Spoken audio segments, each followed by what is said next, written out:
Dakle, ja dolazim sa Mirovnog instituta, godinama surađujemo sa Makedonskim institutom za medije i mi na Mirovnom institutu smo jedna od naučnih i civilno-društvenih organizacija koja se bavi borbom protiv govora mržnje u Sloveniji već 20 godina. Ja ću vam pokušati u kontekstu ovog pitanja o pravnom sistemu, kako se boriti koristeći zakone i pravo sa ovim fenomenom, ću vam reći da mi u Sloveniji imamo nešto možda malo bolji pravni sistem, bolje funkcionira, ali isto tako smo u civilnom društvu nezadovoljni sa jako malim brojem optužbi koje tužiteljstvo daje na sud.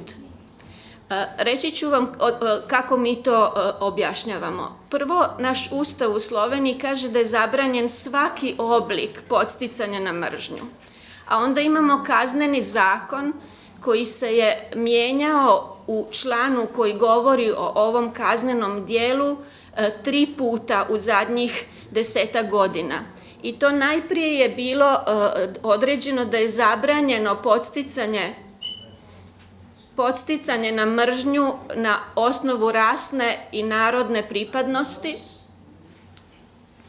ali je poslije toga 2008. rašireno na način da je zabranjeno podsticanje na mržnju i na osnovu spolne usmjerenosti ili političkog uvjerenja.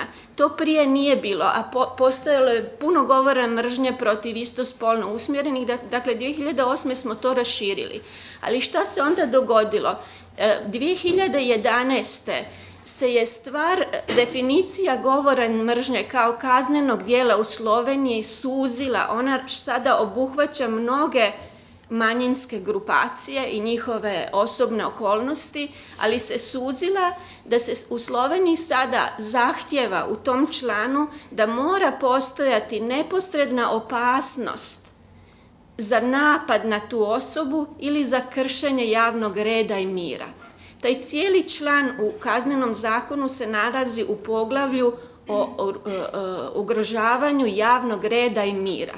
Tako da se kazneni progon ovog dijela ne samo da nije dovoljno da je samo izrečeno, nego mora biti neposredna opasnost. I šta se sada događa? I prije je bilo malo tužbi i malo prijava, ali je tužiteljstvo kod nas, kao što čujem da je kod vas, usko grlo. Mi imamo čak u vezi sa internetom samoregulacijski sistem internetnih medija i imamo jednu točku koja se zove internetno oko, gdje možete one pojave govora mržnje na internetu prijaviti. I oni su recimo u zadnjih 9 godina dobili 15.000 takvih prijava. U jednoj godini, mislim da je bila 2012. oko 2-3 hiljade takvih prijava. Oni imaju taj status u dogovoru sa policijom da oni prosljeđuju policiji ono što oni tamo prouče. To je slično ovome što vi imate u Helsinškom komitetu. Proslijedi policiji. I policiji su u tom razdoblju proslijedili od tih 14.000, recimo oko 500 slučajeva u 9 godina. A policija je onda tužiteljstvu proslijedila, nakon što ona napravi istražne radnje, oko 190. A tužiteljstvo je proslijedilo u 9 godina sudu oko 60.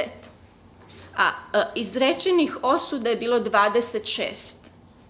Znači, malo smo statistički bolji od vas, ali vam govorim koliko je tu jedne statistike koja vam govori od onoga što mi kao građani smatramo govorom mržnje i prijavljujemo, do onoga što dođe do osude je ogromno. Šta je to? 14.000 samo za internet, do 26 osuđenih u 9 ili 10 godina.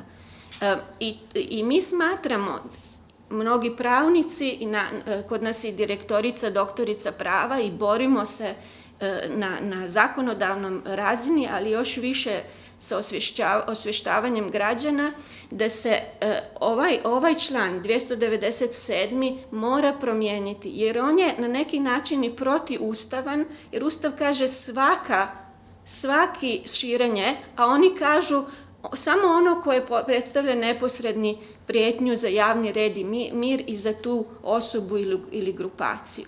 Tako da je to jedna sfera kaznenog zakona sa kojom se borimo. Imamo i zakon o zaštiti javnog reda i mira, a taj kazne izriče sa prekršajima, financijske kazne. I tamo je 20. član koji također zakona koji omogućava. I u 9 godina smo dobili od policije podatak oko 500 takvih kazni za ove grafite i to je izrečeno.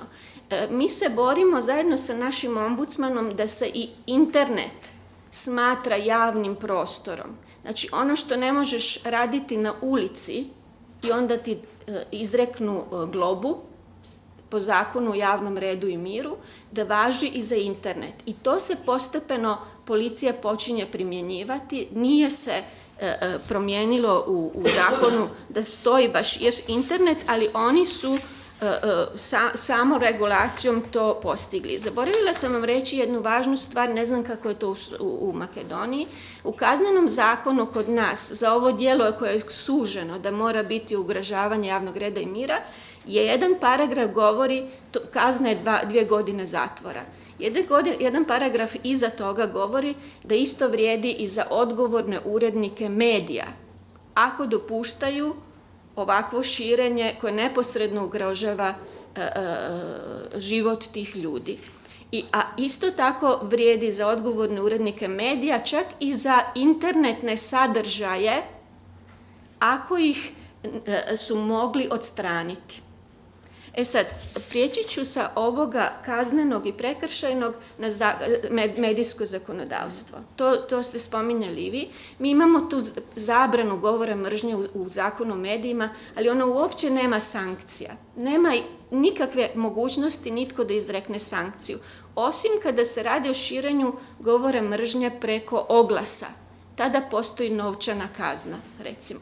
Ali 2016. prošle godine je donijeta promjena zakona o medijima koja zapovjeda svim medijima da moraju, ako omogućavaju komentare, pripremiti uputstva za građane kako se to koristi i osigurati da se odstranjuju oni komentari koji sadrže govor mržnje. Za tu mjeru, ako ne uspiju uspostaviti taj sistem, ima kazna.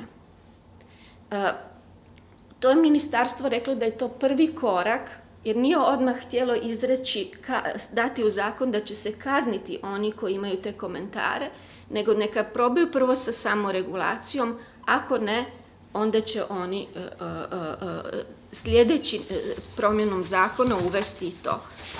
Htjela bih samo još reći da se ove stvari kod nas reguliraju i samoregulacijom. Ima društvo novinara svoj kodeks i vrlo je ugledno i aktivno na tom području. Radio-televizija Slovenije kod nas ima svog ombudsmana koji pazi na ovo i jako je isto aktivan u vezi sa time. Mi smo na razini civilnog društva, sad prelazim na onu razinu gdje pravo radi svoje ili ne radi. Vidjeli ste koliko radi kod vas, ali ima i drugih načina kako se mi možemo i moramo, i to nama uvijek glavni tužitelj koji dolazi na ovakve i tvrdi da ovo mora biti suženo, da on voli što je tužiteljstvo usko grlo, jer moramo sa tresećom rukom kaznenim zakonom kažnjavati govor.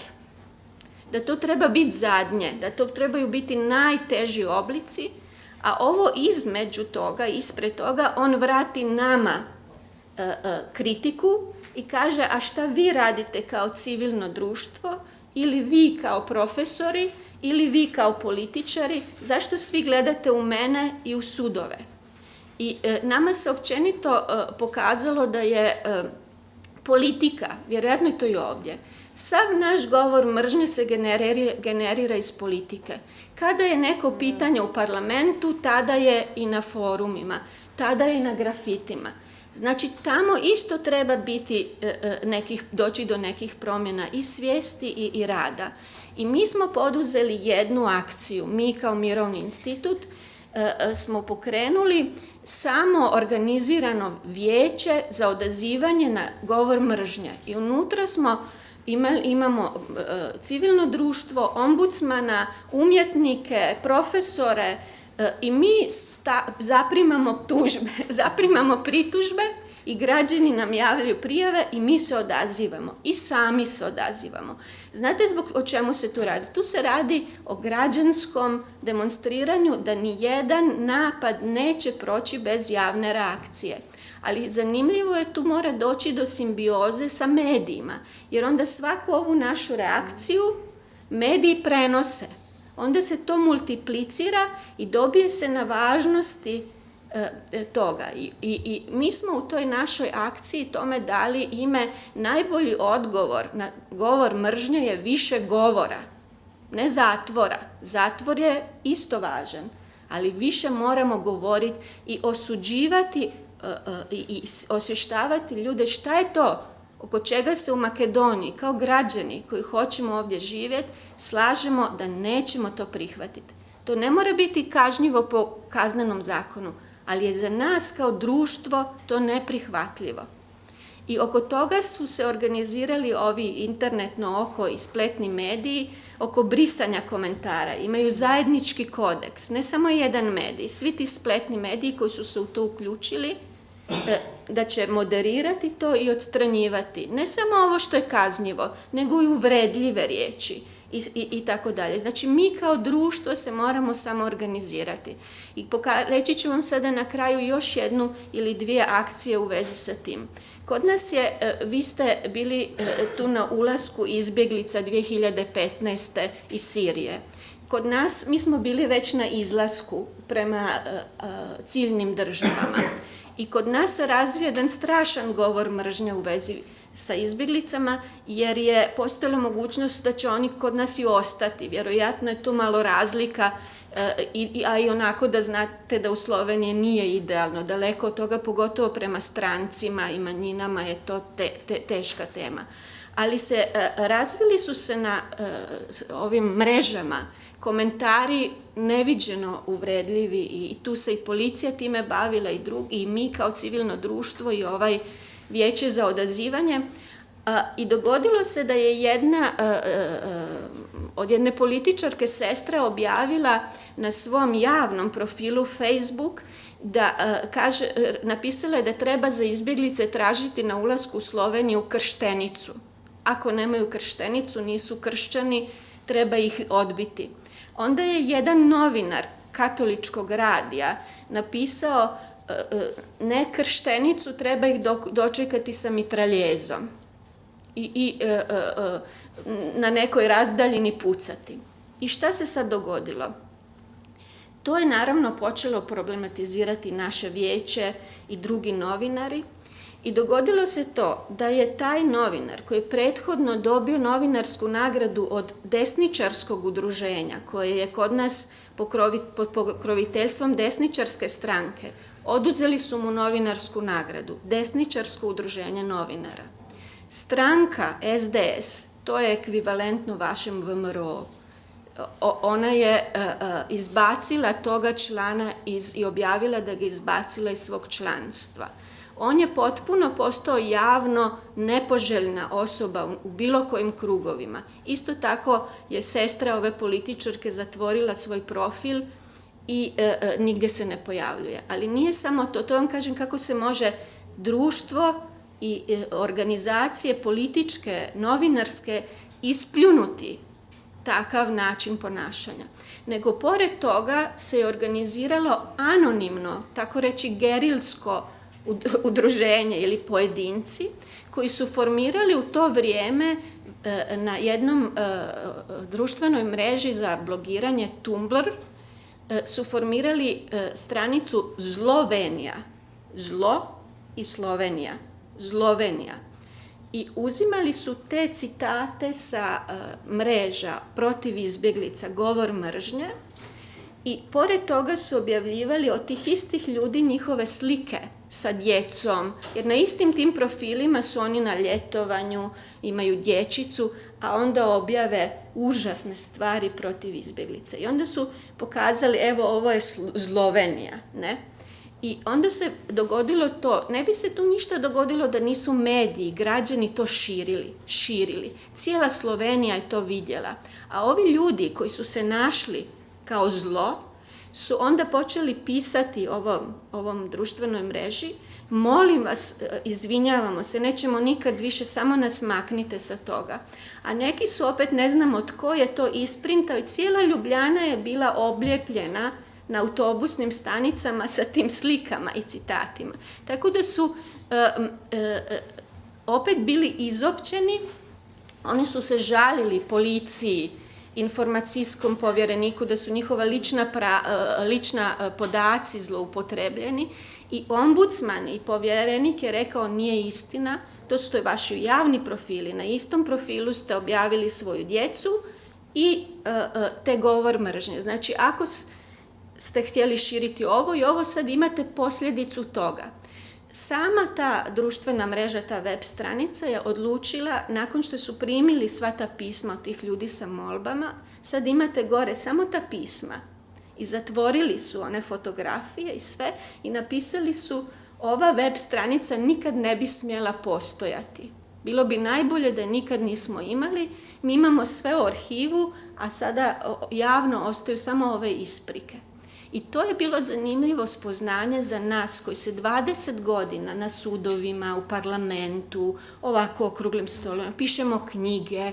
Šta smo mi sve napravili da pokušamo podići svijest o tome i šta je jedna akcija koja je 0 eura koštala. Ne znamo čak ni tko je iza toga, kako je uspjela podići svijest i napraviti neku gestu. Poslije te točke, ne kažem da nema, ali je puno manje toga. Tako da ima tih razina od pravnih, političkih, civilno društvo, pa evo i sami građani sa nekom maštom, istim tim društvenim mrežama, kako oni imaju publiku za svoj govor mržnje, tako su i ovi s nekom kreativnošću to nazad vratili.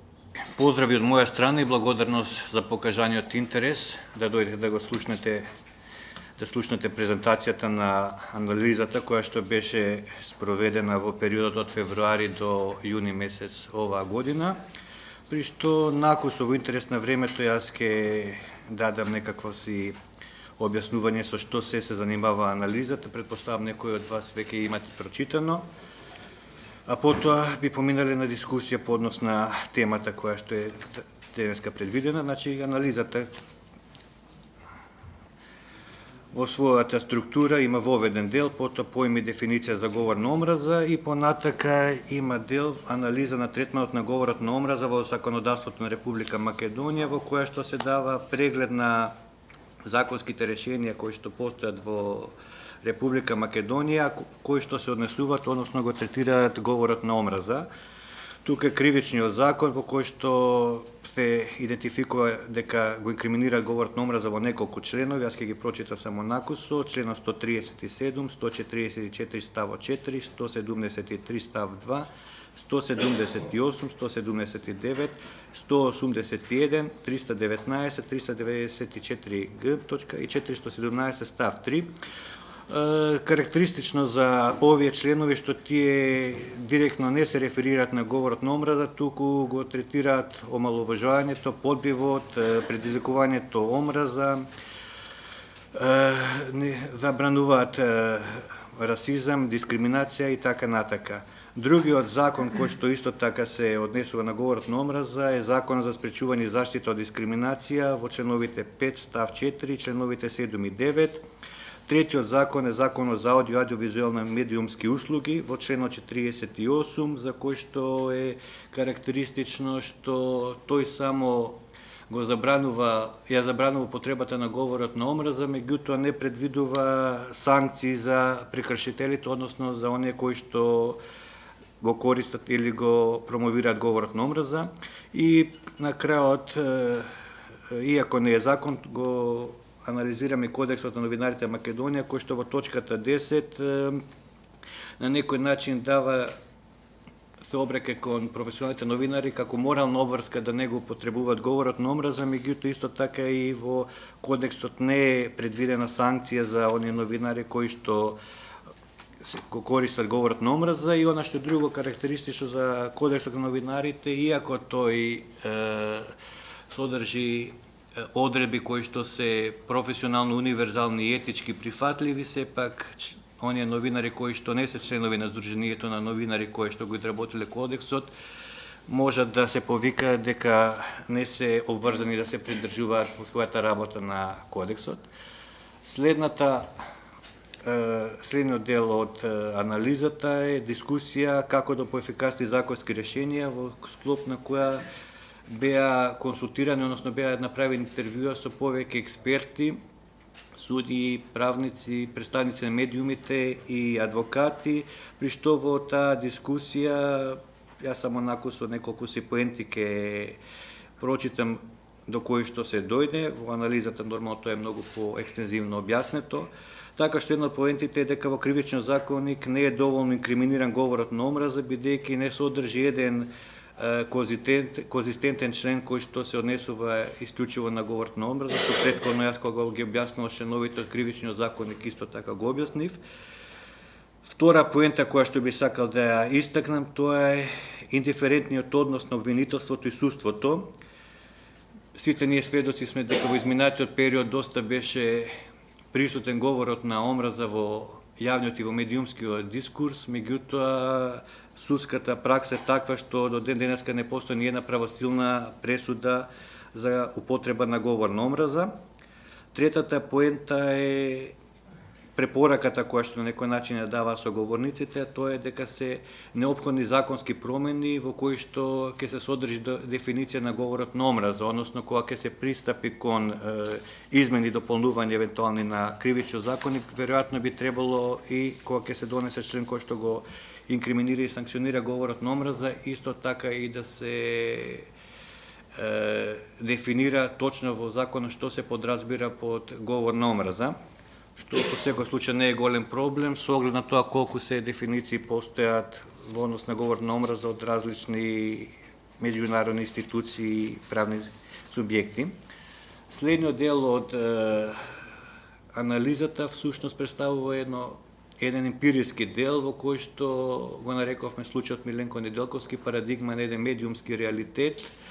Во овој дел беа користени неколку си документи кои што се однесуваат на јавната и медиумска работа на овој новинар и телевизиски водител, при што првиот документ е извештајот на Агенцијата за аудио и аудиовизуелни и медиумски услуги, која што се обраќа до телевизија Канал 5 за да им укаже дека во емисијата која што се емитува на нивната телевизија водителот Миленко Неделковски експлицитно потребува говор на омраза.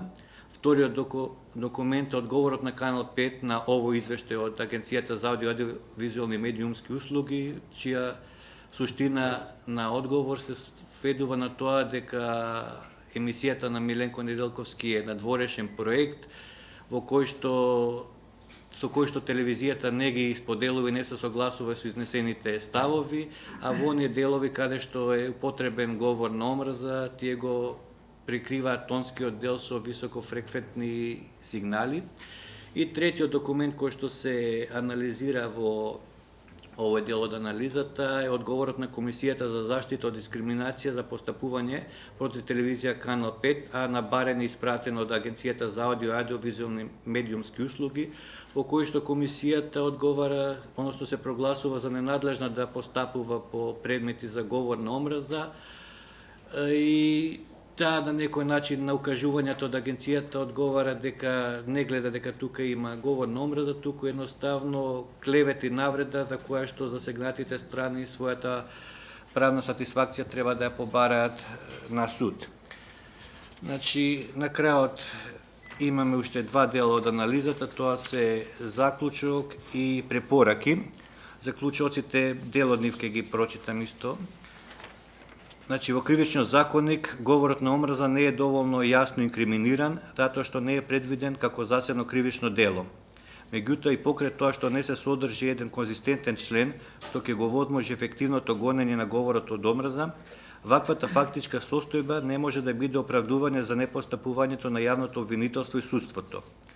Втор заклучок е резервираниот однос кон законските забрани на органите надлежни за превенција и спречување говор на омраза се рефлектираше на тој начин што денес немаме ниту една правосилна пресуда во која некое лице би било осудено за говор на омраза, иако сите се согласни дека во изминативе години употребата на говор на омраза во медиумскиот дискурс била присутна како никогаш дотогаш. Непроцесирањето на говорот на омраза и неказнувањето на сторителите доведе до состојба поединци да бидат охрабрени да го користат и да го шират, а жртвите од таквиот говор да немаат можност правно да се заштитат. Неказнувањето на промотерите на говор на омраза представува сериозен проблем кој може да предизвика негативни последици, односно дела од омраза. Примерот со физичкото насилство врз студентите кои мирно протестираа против изградбата на црквата на плоштад е најдобар показател како планско и систематско користење говор на омраза против одредена групација води до ескалација на насилство. Несанкционирањето на говорот на омраза овозможи во изминативе години да бидат донесувани професионално етички неиздржани уреднички одлуки на некои медиуми, кои им овозможи на авторите на емисии да потикнуваат и да шират дискриминација, нетрпеливост и омраза врз основа на различна припадност и ориентација, а говорот на омраза, наместо да биде маргинализиран и изолиран, да представува важен чинител на медиумскиот дискурс. Севкупниот медиумски реалитет во последниве години покажува дека судот, регулаторните тела, како и само регулаторните тела, или не сакале да ги спроведа санкциите кон промотерите на говор на омраза, или биле немокни за такво нешто. И судската власт и некои медиумски работници, наместо да биле брана за непрофесионалното и противзаконско работење на одредени новинари, тие се јавувале во улога на нивни заштитници и одобрувачи на слободно користење на говор на омраза. И последниот заклучок, сепак и покрај сите забелешки на законската регулатива, би заклучиле дека во изминатите години и хипотетички законската регулатива да била идеална во инкриминирање на говор на омраза, таа не би можела да биде непристрасно применета, бидејќи во општеството не постоела политичка клима за независно действување на правосудните органи и професионална работа на сите медиуми и новинари. И на крајот само би го задржал вашето внимание уште на неколку препораки кои што ова анализа ги донесува. Односот на судството и на обвинителството треба да биде исклучително проактивен. Неопходно е јавното обвинителство итно и неодложно да го гони говорот на омраза, а судството да ги процесуира случаите, бидејќи во последниот период се воочени се повеќе случаи на говор на омраза што резултираат со дела од омраза. Потребна е широка дебата во која би учествувале представници на медиумите, новинари, професионални медиумски и новинарски здруженија, представници на судската власт, граѓанскиот сектор и власта, која треба да понуди насоки за соодветно напредување на законската регулатива во однос на појасно дефинирање на говорот на омраза како кривично дело и во однос на казнивоста на сторителите, земајќи ги предвид и законските решенија и нивната примена во некои пореферентни правни системи. Законодавецот треба да направи итни измени во Законот за аудио и аудиовизуелни медиумски услуги и да воведе санкции за говор на омраза или за поттикнување насилство преку аудиовизуелните програми, што регулаторното тело би ги процесуирало во прекршочна постапка. Граѓанскиот сектор, професионалните медиумски и новинарски организации, релевантните институции, академската заедница и други засегнати страни треба да инициираат законски измени во постојната регулатива со цел да се предвиди еден член од кој ќе произлегува прецизна дефиниција за тоа што се потпаѓа под говор на омраза. И последната препорака, на судот му се препорачува директна примена на практиката на Европскиот суд за човекови права во домашните судски постапки, особено одредбите што се однесуваат на правото на слободен изразување и неговите ограничувања од членот 10 од Европската конвенција за човекови права. Не само што не постои правосудна судска пресуда, не постои процесуиран обвинителен акт или обвинителен предлог до судот каде што би можеле ние, односно јавноста, да биде запознаена со одреден предмет и ние како форум да наблюдуваме како судот и обвинителството гледаат на заштитата на правата на другите. Сегогаш кога се зборува за говорот на омраза, сегогаш се иде кон заштитување на туѓите права, нели, како една од највисоките вредности кои што општеството се темели да ги заштити и да може да даде останатите да уживаат слободата која што системот ја дава. Јас сметам дека јавното обвинителство е неактивно. Значи, не станува збор тука дека одредено лице треба да поднесе кривична пријава до јавното обвинителство, како јавното обвинителство би имала некоја правна, односно законска основа да интервенира кога станува збор за говорот на омраза, туку и самите јавни обвинители треба преку чуен глас, преку она што лично ќе го видат, да покранат сами иницијатива, бидејќи они се тие кои што треба да ги заштитат вредностите на општеството и слободата и правата на другите, а не треба поединец. Кога се говори зборува за говорот на омраза сегогаш е насочен против одредена група на граѓани, односно припадници на одредена група. И поради тоа не може сега таа група од 2000, 3000, 5000, 10.000, 100.000 луѓе сите заедно да поднесат кривични пријави како обвинителството треба да биде активно. Не, баш напротив, обвинителството треба да зема активна улога и да каже: тука гледаме дека постои говор на омраза и ние мораме да реагираме, мораме тоа да го процесираме. Често пати проблемот кај говорот на омраза е преку современите медиуми, односно новите медиуми, како што ги вика Советот на Европа, тоа се интернет порталите и Facebook страните. Значи, кај нас во националното законодавство не постои можност граѓанин да побара преку судот да се обрати до Министерството за внатрешни работи, каде што не би можеле да ја идентификуваат преку интернет, преку неговата IP адреса за одредено лице, кој е, како е, значи дали е тој корисник на одредена социјална мрежа, без разлика дали станува збор за Twitter, Facebook и така натаму. Често пати само викаат дека тоа не е во нивна надлежност и едноставно судовите не се во можност во граѓанските постапки да одлучуваат во поглед на дали одреден говор треба да се штити како слободен изразување или не треба да му се даде заштита, бидејќи со тој говор не се потикнуваат идеи, туку само се иде кон потикнување на насилство, нетолеранција и омраза према одредена група на граѓани. Јас веќе трета година работам заедно со Центарот за развој на медиуми, работиме на заштита на слободата на изразување кај новинарите. За жал би кажал дека одредени голема група на новинари и голема група на политичари користат огромна доза на говор на омраза.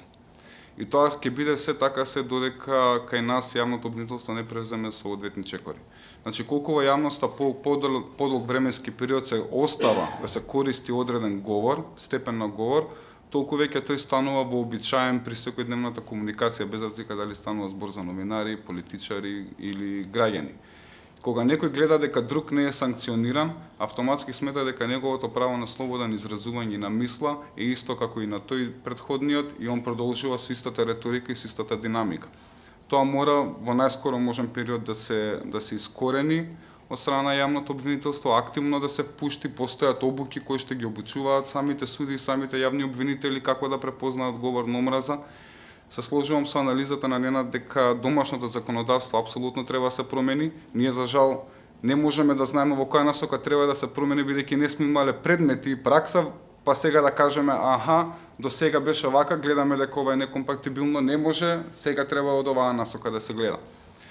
Од таа помош највеќе би ни била Европската конвенција за човекови права, односно пресудите на Европскиот суд за човекови права, каде што новинари кои што се обраќали, политичари и други граѓани каде што барале заштита на нивното слободен изразување согласно членот 10 од конвенцијата, судот има два пристапи.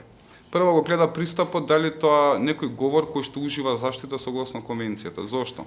Бидејќи во самата конвенција постои еден член 17 кој што вели дека судот нема да ги штити правата на оние кои што бараат заштита доколку види дека некој тие права ги злоупотребува.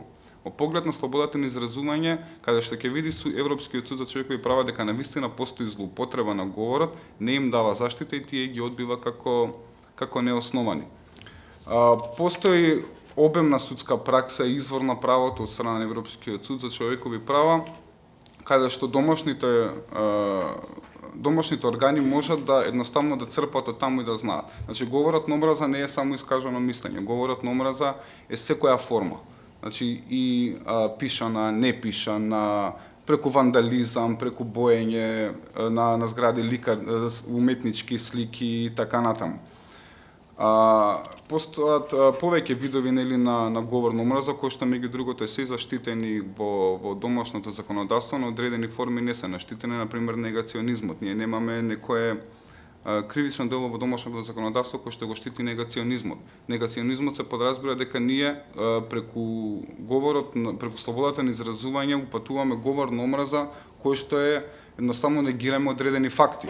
Такви, например, има пресуда Павел Иванов против Русија, каде што лицето Павел Иванов кажувал дека евреите се извор на злото во Русија, дека тие треба да се трнат од социјалниот живот и дека едноставно не може тие да обстојуваат во Русија. Во домашната постапка бил осуден за поттикнување на говор на омраза, лицето барало заштита пред Европскиот суд за човекови права. Европскиот суд кажал дека едноставно ваков говор не може да биде заштитен. Секој говор кој што поттикнува насилство, нетолеранција и така натаму, не може да се пружи соодветна заштита и поради тоа домашните органи правилно постапиле. Имаме, например, врз основа на религиозна омраза. Имаме предмет Нурвот против Обединетото кралство, каде што лице на неговиот дом поставило постер со кулите близначки во кој што пишувало исламот надвор од Велика Британија, заштитете ги британците. Значи, гледате колку едноставно. Исламот надвор од Велика Британија, заштитете ги британците. Но позадината на сликата било нападот од 11 септември врз кулите близначки. Во домашната постапка бил осуден дека поттикнува говор на омраза, побрал заштита пред судот во Страсбург. Судот ја одбил апликацијата како недопуштена, бидејќи е некомпактибилна со вредностите кои што ги прокламира самата конвенција и дека едноставно таквиот начин на говор нема да биде заштитен.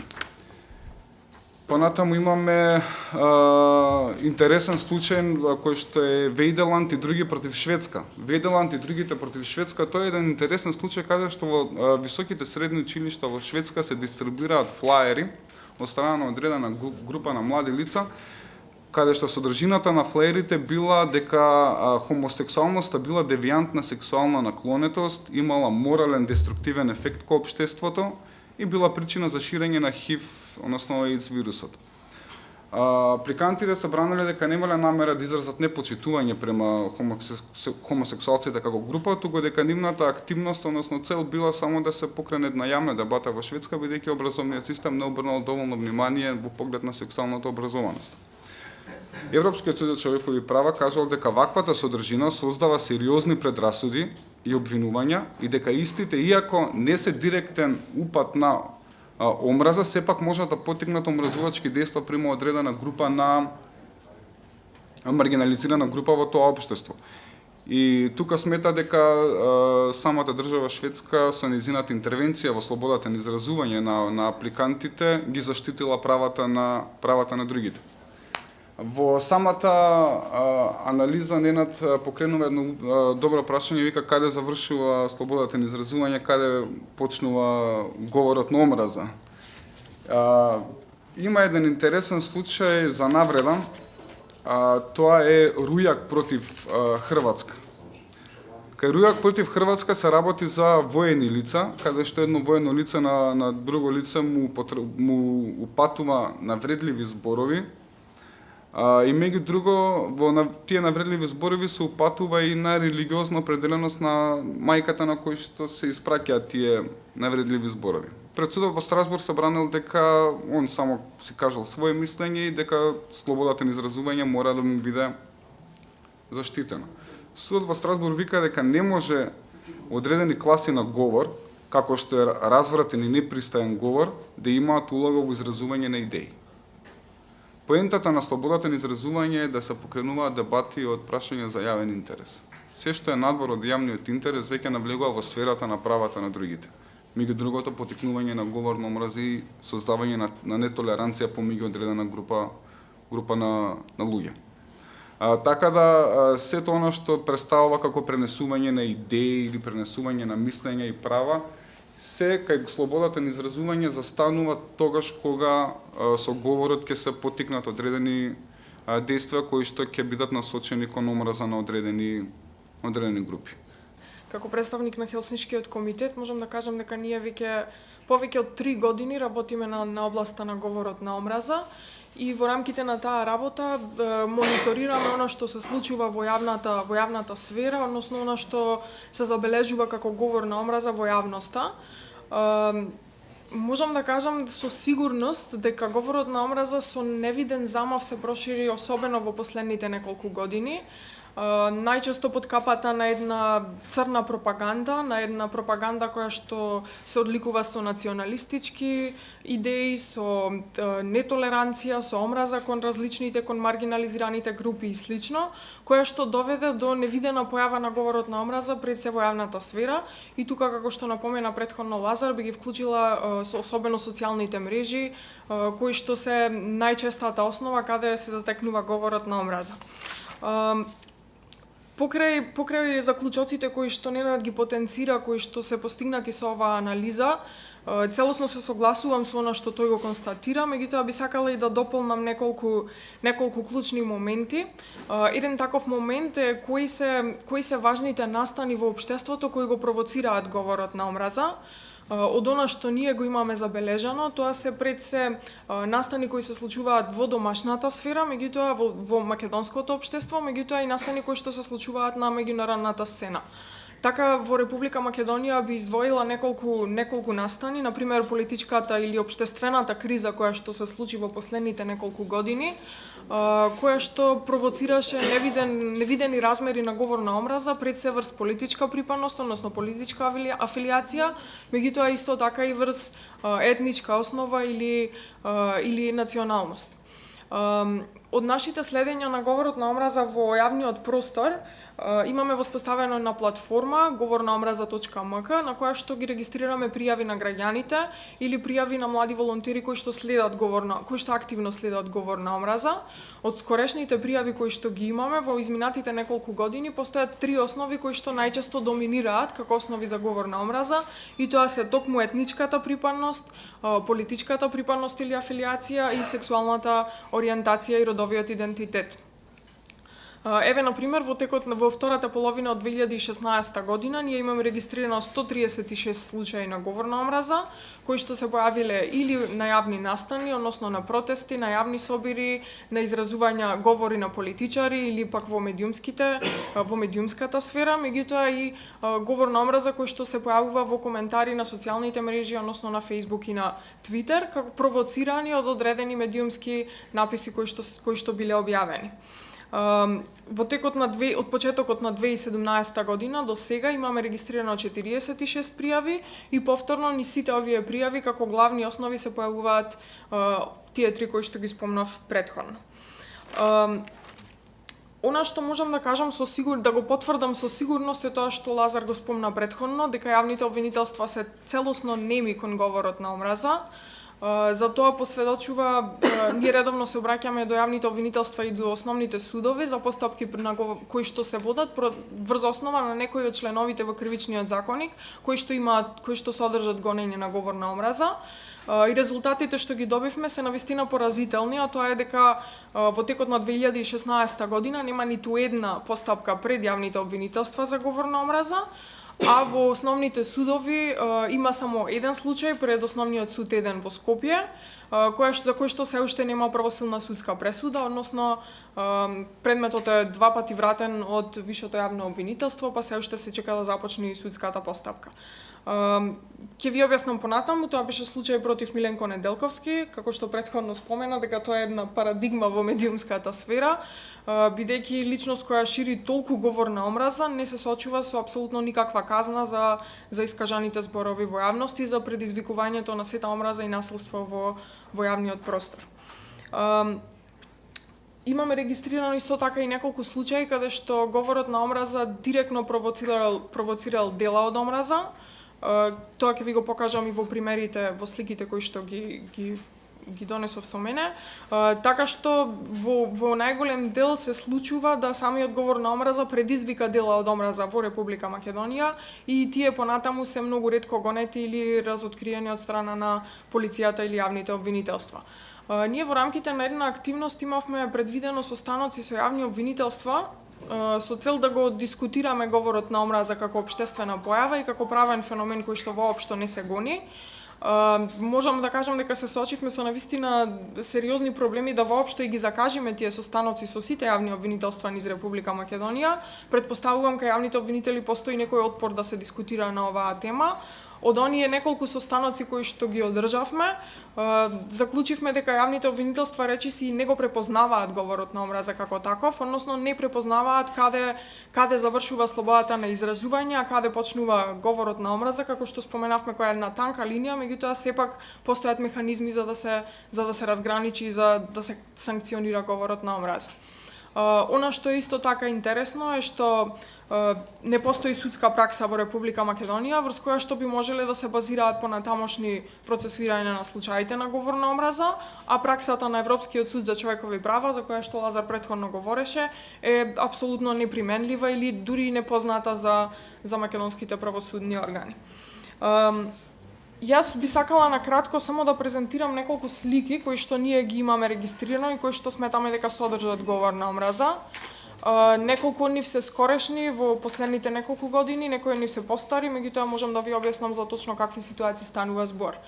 Овдека на сликата гледаме една објава на Facebook, на социјалната мрежа, каде што во рамките на оваа политичка криза беа изготвени посмртни плакати за представниците на меѓународни организации и странски држави во Република Македонија, односно амбасадорите. Ако го забележите и самиот текст, ние сметаме дека од тука произлегува чист говор на омраза, кој што повикува на некој начин на нивната смрт, или ако може така да се каже. Меѓутоа, самото поставување на посмртна плаката на одредена личност, која што има некаков јавна позиција или јавен функционер, представува говор на омраза според праксата на Европскиот суд за човекови права и од тука сметаме дека ова е еден класичен пример. Она што можам да кажам е дека ние како Хелсиншки комитет во ваквите јавни случаи кога ги регистрираме, најчесто поднесуваме пријави до Министерството за внатрешни работи, конкретно до секторот за компјутерски криминал и дигитална форензика, како надлежен да се справува со говорот на омраза кој што се појавува на социјалните мрежи или во интернет просторот. Па од тука за голем дел од случаите кои што ќе ви ги презентирам, ние веќе сме поднеле пријави до секторот за електронски криминал, на некои имаме одговор, меѓутоа на некои воопшто не сме ни добиле одговор. Одговорите што ги добиваме често пати се дека јавното обвинителство не ги препознава жртвите во конкретните случаи кои што сме ги пријавиле, значи не препознава кон кого е насочен говорот на омраза, па од тука се откажува од гонење, или пак во ретки случаи секторот за електронски криминал се обратил повратно до нас, за да ни побара дополнителни информации и образложување зошто сметаме дека тоа представува говор на омраза и по тие претставки се уште очекуваме одговор. Оваа слика е од основно училиште во Битола, во кое што предоминантно учат деца на ромската популација. Овие графити беа испишани во текот на минатата година и како што претходно спомнавме, говорот на омраза не мора секогаш да биде искажан вербален говор, туку често пати се појавува во вид на написи, графити, навредливи содржини, символи и слично. Еден таков пример е овој, каде што во самото училиште беше испишано смрт за ѓупци, а имајте предвид дека самото училиште предоминантно е со ромска популација. Значи, кога го разгледуваме говорот на омраза, не можеме да се ограничиме на само неколку чекори, дали ова е говор на омраза или не е.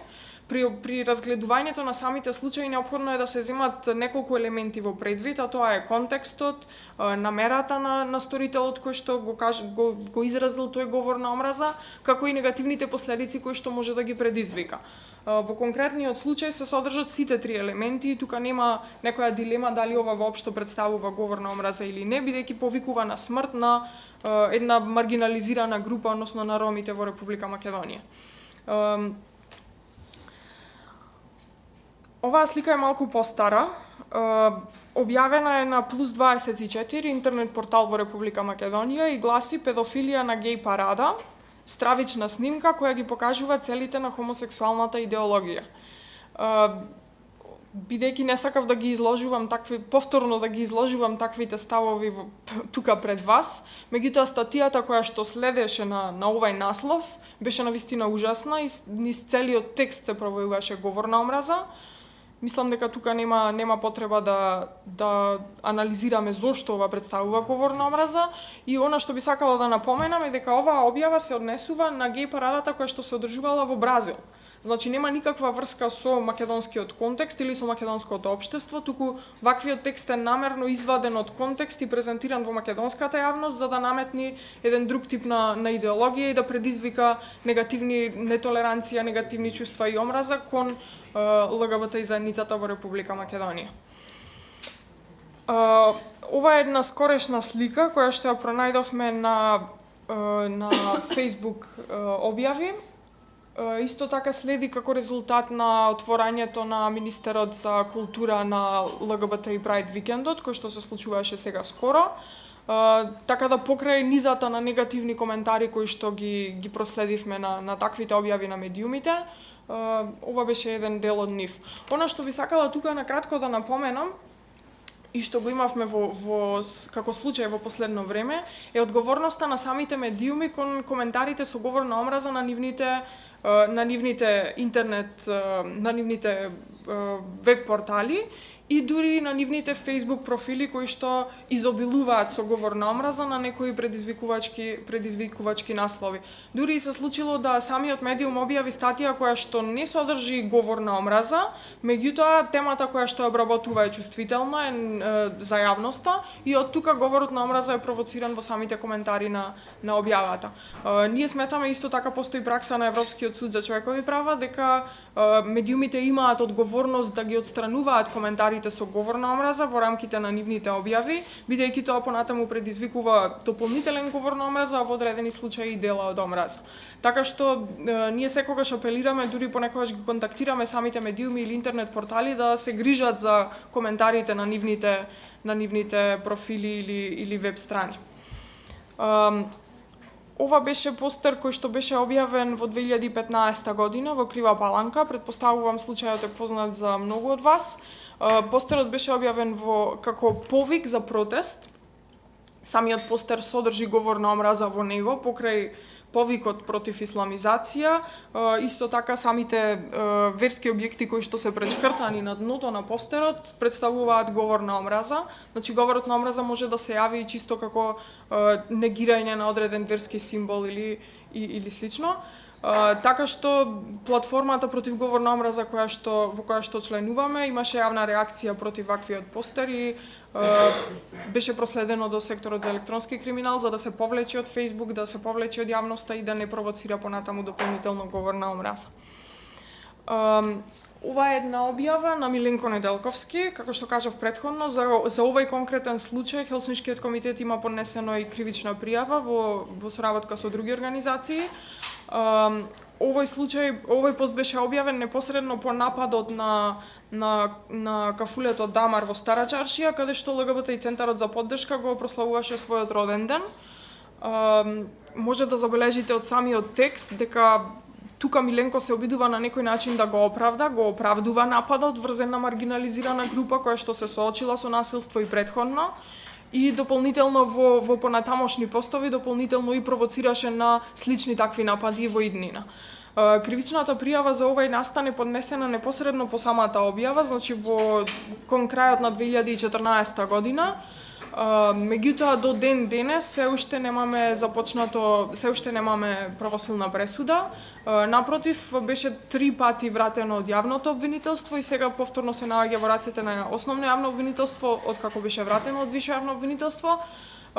И можам да кажам дека бидејќи беше променета јавната обвинителка која што го работеше случајот, веќе не контактираа за изјави поврзани со овој случај, така да веќе забележавме дека се процесуира случајот.